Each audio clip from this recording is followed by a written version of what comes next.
Admiral Sarah Chen stood at the window of the International Space Station's new observation deck, her dark eyes fixed on the shimmer of aurora australis dancing across Earth's atmosphere. The view had always brought her peace, but today it felt different. The message that arrived 12 hours ago had changed everything. The alien vessels had appeared without warning. 7 massive ships that emerged from what their scientists could only describe as tears in spacetime. They positioned themselves in a perfect heptagon formation around Earth's orbit, each ship larger than any human-made structure ever created. Their first transmission was brief and clear. To the governing bodies of Earth, you have 24 hours to submit to integration into the Helios Federation. Resistance will result in immediate pacification. Sarah's tablet chirped with an incoming priority message. The emergency United Nations Security Council session was about to begin, and as commander of Earth's combined space forces, her presence was required. She made her way to the station's secure communications chamber, where a holographic projection system, ironically, developed using technology reverse-engineered from fragments of alien tech found on Mars, waited to connect her with humanity's leaders. As the faces of world leaders materialized around her in a virtual conference room, Sarah noticed something she'd never seen before. Fear mixed with steely determination in their eyes. President Olivia Martinez of the Pan-American Alliance spoke first. "Admiral Chen, what are we dealing with?" Sarah activated her data display. The ships are approximately 15 kilometers in length each. Their hull composition includes elements we've never encountered. Energy readings suggest their technological capability far exceeds our own. However, she paused, bringing up a series of analyses. "We've detected something interesting. Their ships are generating massive amounts of heat, far more than necessary for vessels of their size. It's as if they're running at maximum capacity just to maintain their current position." Dr. Kwame Adebayo, the African Union's chief scientist, leaned forward. "We've analyzed their message. The term integration appears to be a euphemism. Based on our quantum communications intercepts, they don't want allies. They need resources. Specifically, they need us." The room fell silent as the implications sank in. These weren't conquerors coming to subjugate Earth. They were desperate hunters seeking prey. Premier Lai Wei of the Asian Cooperative spoke up. "What are our options?" Sarah had spent the last 12 hours running simulations. "Our conventional weapons would be useless against their shields. However, Project Prometheus might be our answer." Several leaders shifted uncomfortably. Project Prometheus was humanity's best-kept secret, a revolutionary quantum defense system that had been in development for the past decade, hidden in underground facilities across the globe. It was experimental, dangerous, and completely untested in actual combat. "The project isn't ready," European Union Chancellor Schmidt protested.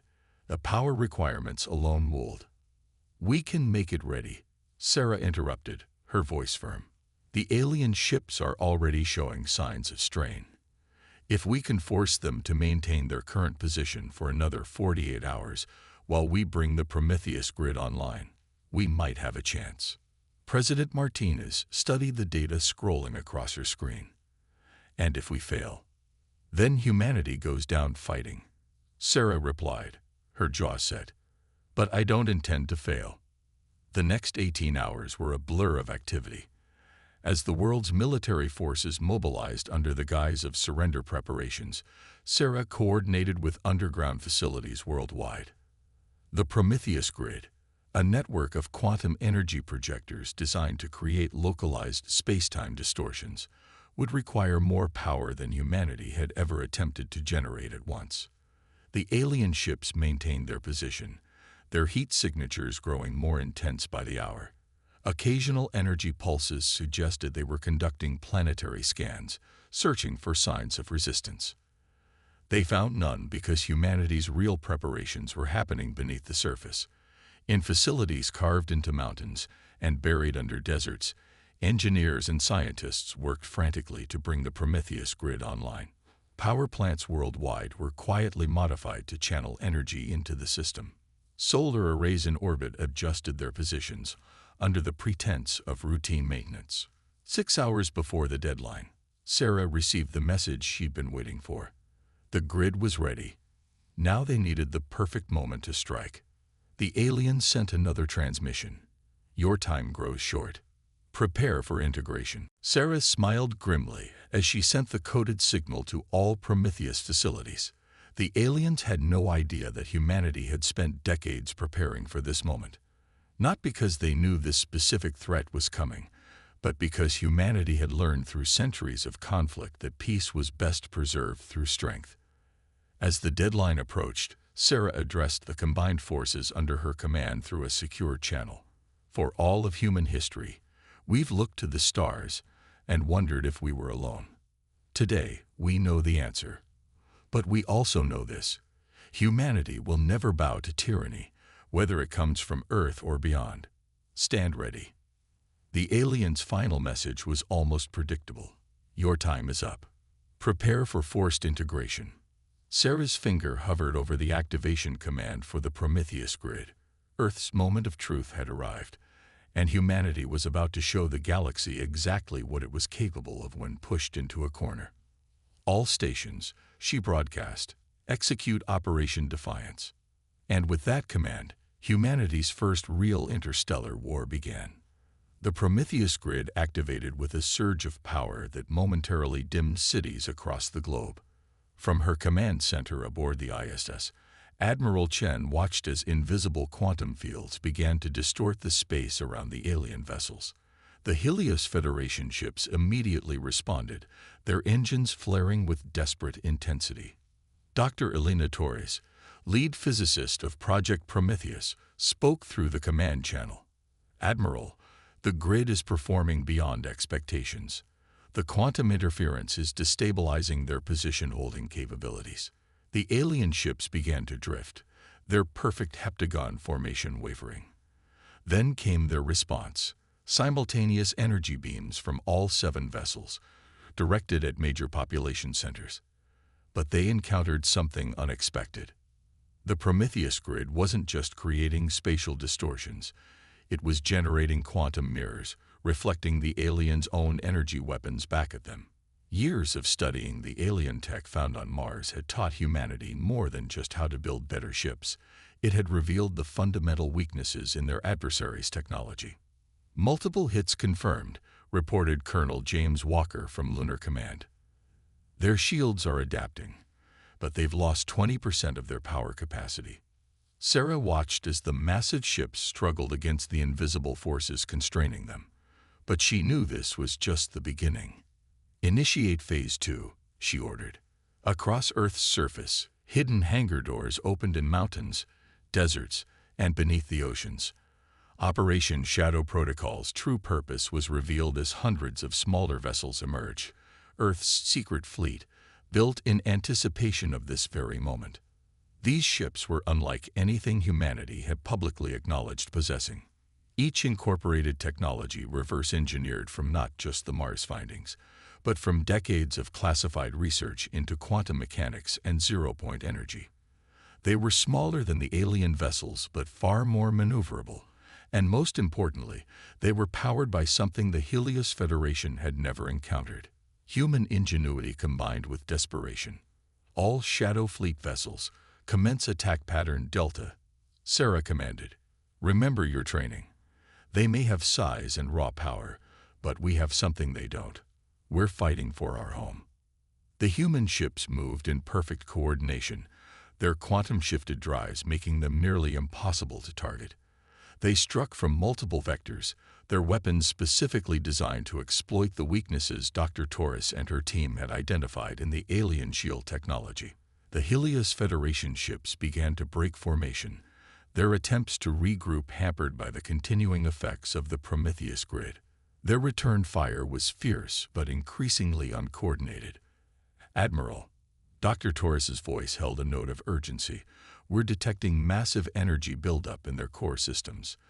They're attempting something we didn't anticipate. Before Sarah could respond, space itself seemed to tear open around the alien vessels. But instead of retreat, the rifts began pulling debris energy, and even light toward the Federation ships. They're trying to create a controlled gravitational collapse, Dr. Torres reported. If they succeed, they could tear apart our entire solar system. Sarah's mind raced through options. The Prometheus grid was working, but it wouldn't be enough to prevent this new threat. Then she remembered something from the early Mars excavations, a pattern in the alien artifacts that had never made sense until now. Dr. Torres, could we reconfigure the grid to match the frequency pattern from artifact X227? She asked. There was a moment of silence. The harmonic resonance pattern. It's possible, but we'd have to drop our defensive screen for at least 30 seconds to reset the grid. All ships, prepare for maximum defensive coverage, Sarah ordered. When I give the signal, concentrate all fire on their weapon ports. We need to give the grid time to reconfigure. The next 30 seconds were the longest of Sarah's life. As the Prometheus grid powered down, the alien ships immediately began to press their advantage. The Shadow Fleet moved into tight defensive formations, absorbing hits meant for Earth's surface. Grid reconfiguration at 70%. Dr. Torres counted down. 80, 90. The alien ships had almost completed their gravitational weapon configuration.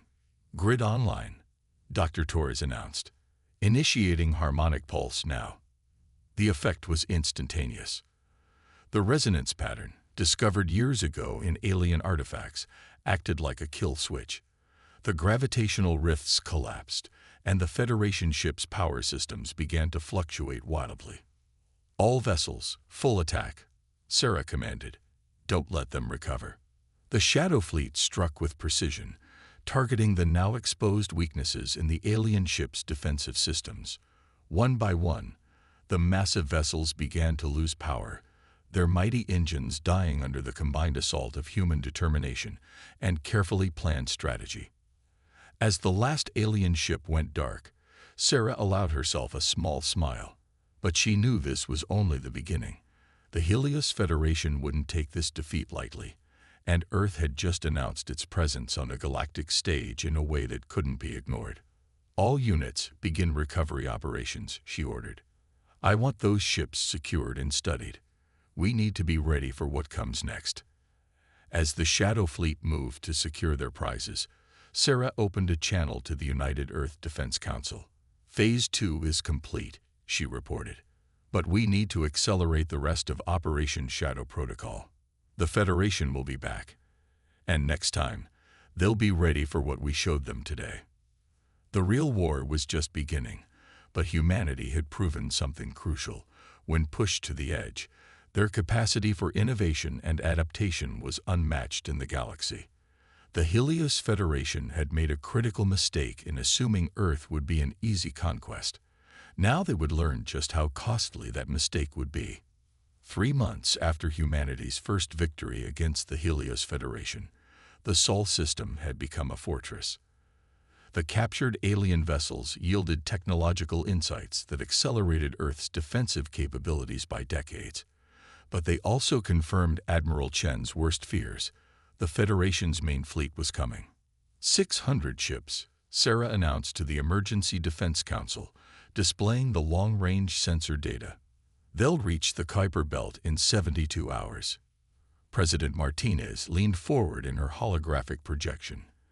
How do they compare to the advance force we defeated? Significantly more advanced, Dr. Torres responded, bringing up comparative analyses. They've adapted their shields to resist the Prometheus grid's original configuration. But a slight smile crossed her face. They don't know about Project Lazarus. The room fell silent. Project Lazarus was the culmination of everything they'd learned from the captured ships, combined with humanity's most ambitious technological leap yet. While the Federation had been gathering its fleet, Earth had been building something unprecedented. Show them. Sarah nodded to Dr. Torres. The holographic display shifted to show Jupiter's moon, Europa. As they watched, the icy surface began to crack, massive sections lifting away to reveal what lay beneath, not just the liquid ocean scientists had long suspected, but humanity's greatest achievement, a shipyard larger than any city on Earth, containing vessels that represented the perfect fusion of human and alien technology. The Lazarus Fleet, Dr. Torres explained. 300 ships, each powered by zero-point energy cores we replicated from the captured vessels. But we've made improvements. Our quantum entanglement drives are 30% more efficient than theirs, and the neural interface systems are completely unhackable by their standards. How is that possible? Chancellor Schmidt asked. Because we're not using their computer systems, Dr. Torres replied. We're using human pilots, enhanced with neural augmentation technology. The Federation relies too heavily on artificial intelligence. We're giving our ships something they can't replicate. Human intuition combined with machine precision. Sarah took over the briefing. We've also established defensive lines throughout the system. Mars base is now fully operational, and the lunar shipyards are producing fighter craft at maximum capacity. The Prometheus grid has been reconfigured with multiple redundant systems. But our greatest advantage is something the Federation would never expect. We're not fighting alone anymore. The display shifted again, showing transmissions from other star systems. The Federation's integration program has made them plenty of enemies, Sarah explained. When we broadcast our victory against their advance force, others took notice. We now have allies, species who've been resisting the Federation for centuries. They're providing us with intelligence and additional technology. The Federation believes they're launching a punitive expedition against a primitive species that got lucky, Sarah continued. Instead, they're about to face the combined might of Earth's innovation and the knowledge of every civilization they've ever tried to subjugate. The next 72 hours were a blur of preparation. The Lazarus Fleet moved into position, hidden behind Jupiter's magnetic field. The Mars defense platforms, disguised as natural satellites, powered up their weapon systems. Throughout the solar system, seemingly innocent mining operations and research stations revealed themselves as heavily armed defensive positions. When the Federation fleet arrived, they came in a massive battle wall, expecting to overwhelm Earth's defenses through sheer force. Their first volley of weapons fire encountered the upgraded Prometheus grid and passed harmlessly through false targets created by quantum illusion technology. All units, execute Operation Thunderbolt, Sarah commanded from her new flagship, the EDS Defiance. The Lazarus fleet emerged from behind Jupiter, their quantum drives allowing them to cross the vast distance in minutes instead of hours. The Federation fleet's rigid formation worked against them as the smaller, more agile Earth ships executed maneuvers that should have been impossible. Neural-linked pilots responded to threats before they fully materialized, their enhanced reflexes allowing them to dodge energy beams and plasma torpedoes with precision that bordered on precognition. The Federation's ag-driven ships couldn't adapt fast enough to the unpredictable attack patterns. But the Federation still had numbers on their side. As the battle intensified, they began to press their advantage, their ships forming into smaller attack groups to counter the humans' superior maneuverability. Admiral, Dr. Torres called from her station on Mars base, we're detecting a power surge in their flagship. They're attempting to open a massive spatial rift, larger than anything we've seen before.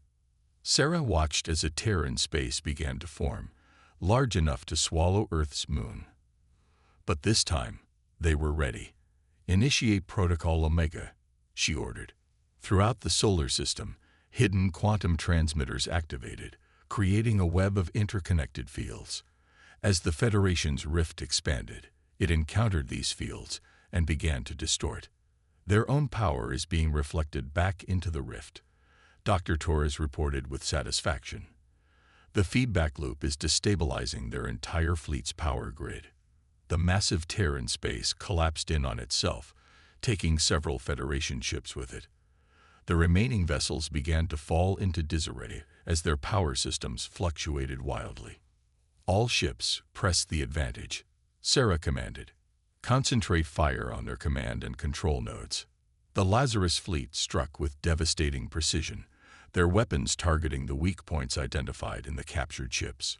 One by one, the mighty Federation vessels began to fall, their advanced technology proving no match for the combination of human determination and carefully planned strategy. As the battle reached its climax, Sarah received an unexpected transmission. From within the Federation fleet, more ships were breaking formation, but not to retreat. They were turning their weapons on their own comrades. "Admiral," her communications officer reported, "we're receiving transmissions from the rebel ships. They're identifying themselves as the Free Worlds Coalition, planets that were forcibly integrated into the Federation. They're asking to coordinate their attacks with our forces." Sarah allowed herself a grim smile. The Federation's empire was crumbling from within, and humanity had just lit the spark that would burn it down. "Send them our tactical frequencies," she ordered. "Let's show the Federation exactly what happens when they underestimate not just humanity, but every species they've tried to dominate." The battle for Sol would be remembered not just as humanity's greatest victory, but as the beginning of a revolution that would reshape the galaxy. The aftermath of the battle for Sol transformed Earth's strategic position in the galaxy. Within weeks, representatives from 24 formerly subjugated species arrived through secret quantum corridors to meet with Earth's leadership. The Free Worlds Coalition, as they called themselves, brought with them centuries of accumulated knowledge about the Federation's weaknesses. Admiral Chen stood before the newly formed Galactic Liberation Council, her uniform now bearing the combined insignia of Earth and the Coalition. The holographic chamber displayed real-time updates from across known space, showing Federation power structures beginning to crumble. "The Federation's grip is weakening," she reported. "Their defeat at Sol has inspired uprisings in 17 star systems, but we need to act quickly before they can consolidate their remaining forces." Ambassador Kakal, a crystalline being from the Rigel system, moved forward. "My people have maintained secret shipyards in the Omega Nebula for 3 centuries. They're yours to command, Admiral." Similar offers came from other coalition members: hidden resources, covert bases, and most importantly, intelligence about Federation movements. But Dr. Torres, now Director of Combined Technologies, had even bigger news. "We've cracked their quantum communication network," she announced, bringing up a complex data stream. "The Federation's leadership is in chaos. They've never experienced a defeat of this magnitude, and their command structure is fragmenting. Better yet, we've located their primary production facilities." Sarah studied the data with intense focus. "The Arcturus complex," she mused. "Their main shipyards, weapons development centers, and command infrastructure all in one system. Heavily defended, but not invulnerable," completed Commander Riza Patel, leader of Earth's Special Operations Division. "We've identified critical weaknesses in their defense grid. They rely too heavily on automated systems we now understand better than they do." The plan that emerged was audacious. Operation Starbreak would combine Earth's innovative combat tactics with coalition intelligence and resources. The Free Worlds fleet would launch diversionary attacks across Federation space, while Earth's advanced ships, led by the Lazarus fleet, would strike directly at the heart of Federation power. "This is more than just a military operation," President Martinez addressed the Council. "This is about freedom, not just for humanity, but for every species the Federation has tried to dominate. We fight not for conquest, but for liberation." The next month saw the largest coordinated military action in known galactic history. Coalition forces struck Federation outposts across 12 sectors, drawing their defensive fleets away from critical positions. Earth's quantum-enhanced ships, now upgraded with additional alien technology, ran circles around the increasingly disorganized Federation response. Sarah commanded the main assault force from the EDS Defiance, now twice as powerful as when it had first launched. The Arcturus complex loomed before them, its defenses bristling with weapon emplacements and patrol ships. "All ships, initiate quantum shift," she ordered. The human fleet phased partially out of normal spacetime, using a technique developed by combining Federation tech with Earth's theoretical physics. Federation sensors couldn't track them effectively. their targeting systems confused by ships that seemed to exist in multiple states simultaneously. "First wave, clear us a path," Sarah commanded. Specialized strike craft, piloted by neural-enhanced humans, darted forward. Their attack patterns were completely unpredictable, combining human creativity with machine precision in ways the Federation's AI systems couldn't counter. The outer defense ring began to fall. Federation ships, their commanders used to relying on automated targeting and prediction systems, couldn't adapt to opponents who defied mathematical probability with every maneuver. But the Federation wasn't finished. The inner defenders emerged, massive dreadnoughts unlike anything seen before. Energy spike. Dr. Torres warned from her command post. They're channeling power from the entire complex. The dreadnoughts fired, their combined beams powerful enough to vaporize a small moon. But humanity had planned for this too. The Defiance and its escort ships activated their quantum mirrors, technology derived from the original Prometheus grid, but now far more sophisticated. The massive energy beams were caught, redirected, and reflected back at their sources, amplified by the quantum fields. Federation ships began to explode as their own power was turned against them. "All ships, push forward," Sarah ordered. "Strike teams, prepare for insertion." Commander Patel's special forces, equipped with advanced stealth suits and neural enhancers, launched toward the complex's main control stations.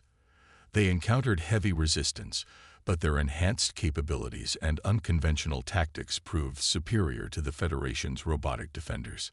Main control center secured. Patel reported after intense fighting. "You won't believe what we found, Admiral. Their entire command structure. It's not what we thought." Before Sarah could respond, new contacts appeared on their sensors. Ships were emerging from quantum space, but not Federation reinforcements. The designs were ancient, far more advanced than anything they'd encountered. "This is Controller Xan of the Precursor Defense Network," a new voice transmitted on all frequencies.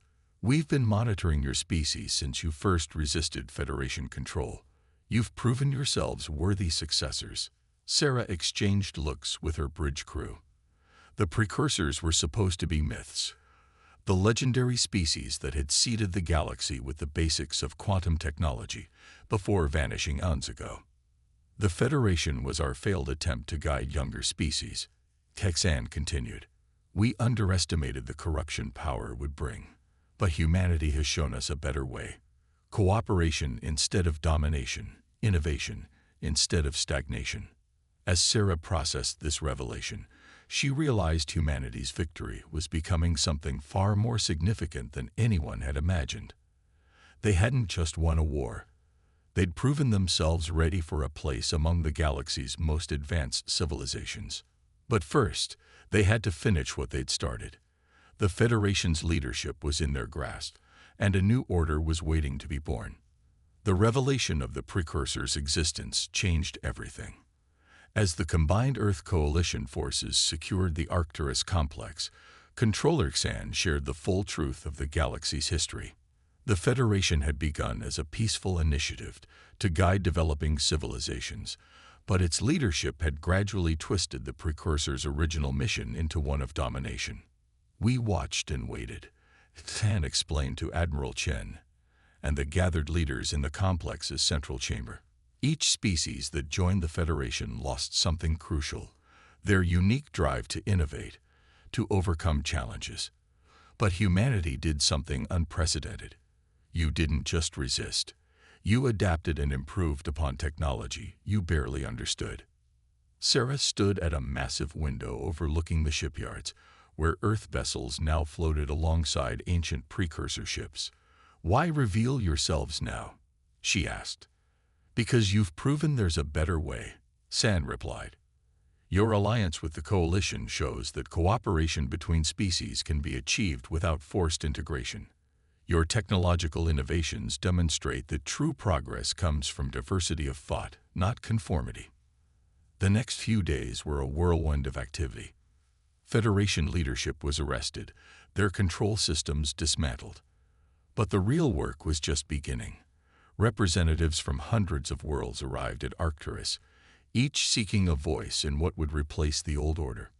Dr. Torres worked closely with precursor scientists, her eyes shining with excitement at each new discovery. Their quantum technology isn't just more advanced, she reported to Sarah. It's fundamentally different from what the Federation was using. They understood that consciousness itself plays a role in manipulating quantum states. The implications were staggering. The neural interfaces Earth had developed were accidentally tapping into principles the precursors had mastered eons ago. Humanity's greatest innovation had been rediscovering what the Federation had forgotten. That technology should enhance natural abilities, not replace them. President Martinez addressed the gathered species, her words translated simultaneously into hundreds of languages. We stand at a crossroads. The Federation's fall leaves a vacuum. But we need not fill it with another centralized power. Instead, let us build something new. An alliance of equals, where each species contributes its unique strengths. The Galactic Concordat was born from those discussions. Unlike the Federation's forced integration, membership would be voluntary. Technology and knowledge would be shared, but each species would be free to develop along its own path. Earth, having proven both its military prowess and its capacity for innovation, was asked to help lead this new alliance. We accept, Martins declared, but with conditions. The Concordat must have checks and balances. No single species can be allowed to dominate others, and we must establish protocols to prevent the abuse of power that corrupted the Federation. The precursors approved. We will share our knowledge, San announced, but we will not rule. Our time is past. The future belongs to younger races who still have the capacity to dream, to imagine, to push boundaries. Sarah found herself standing with Dr. Torres and Commander Patel, watching as ships from dozens of species moved through the Arcturus space lanes. The Federation's former military hub was being transformed into the Concordat's central research facility, where scientists from all member species would work together. Did you ever imagine this? Patil asked, gesturing at the diverse array of vessels. When we first got that ultimatum from the Federation. Sarah shook her head. Not in my wildest dreams. We were just trying to survive. Instead, we helped reshape the galaxy. That's humanity's greatest strength, Dr. Torres added. We never just accept things as they are. We always ask what if, and why not. As if to emphasize her point, a new ship emerged from Earth's quantum shipyards, the first vessel designed collaboratively by human, coalition, and precursor engineers. It represented the best of all their technologies, but its heart was uniquely human, the drive to explore, to question, to push beyond known limits. The Federation thought they were coming to subjugate a primitive species, Sarah mused. Instead, they awakened something they never expected, humanity's full potential. In the years that followed, Earth became a beacon of innovation and cooperation. The Concordat grew, not through force or coercion, but through the example it set. Species that had been enemies under Federation rule learned to work together, each contributing their unique perspectives and abilities to the greater whole. And humanity continued to surprise the galaxy. Earth's scientists, now armed with access to the sum of multiple civilizations' knowledge, made breakthrough after breakthrough. The neural interface technology that had helped win the war evolved into a new form of faster-than-light travel. Quantum computing merged with human intuition to solve problems that had stumped the galaxy's greatest minds for millennia. But perhaps most importantly, humanity never forgot the lessons learned during their resistance against the Federation. Each new discovery was shared freely with their allies. Each advancement was used to lift up other species rather than dominate them. As Sarah watched a group of young cadets, human and alien alike, training together aboard the new Concordat Academy, she finally understood what humanity's real victory had been. They hadn't just defeated an empire. They had shown the galaxy a new way forward, a way that celebrated diversity instead of fearing it, that encouraged innovation instead of controlling it. The stars were no longer a source of threat but of promise, and humanity, once a small species on a single world, had found its place among them, not as conquerors or subjects, but as equals, innovators, and friends. The galaxy would never be the same, and that was exactly as it should be.